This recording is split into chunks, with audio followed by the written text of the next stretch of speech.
I thank the member for Braddon, my good friend and colleague, for moving this important motion, which we discussed earlier in the year within the Coalition. And I particularly commend the efforts of Monash University through DNA Screen, a study funded by the Medical Research Future Fund, led by Professor Paul Lacaze and Dr Jane Tiller, who is in the gallery. With some pride, I must add that it was the former Coalition government in 2021 that awarded $2.97 million through the MRFF for this study, searching initially for hereditary breast and ovarian cancer and Lynch syndrome.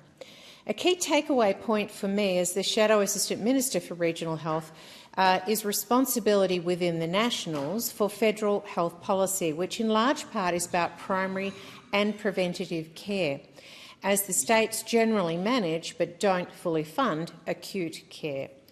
This is the profound potential for DNA Screen to promote preventative health care.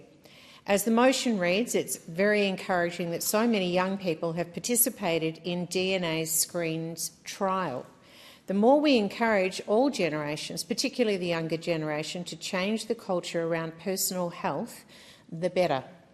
We in the slightly older generation might spend more on upkeep of our homes, motor vehicles or other assets than we do on our own health. Even the money some spend on private health cover may be more motivated in being able to quickly address urgent care situations than engaging with preventative care available under private health policies. Primary and preventative care is also very important in regional Australia due to the lack of urgent care locally. That is the distance you have to travel, and in some cases hours, to actually get urgent care.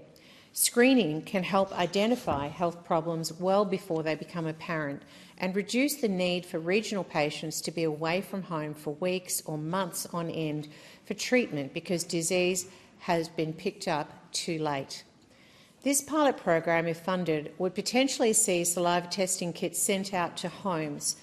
I hope, as Shadow Minister, that regional Australians will be able to send those test kits in and be on the same status as urban Australians.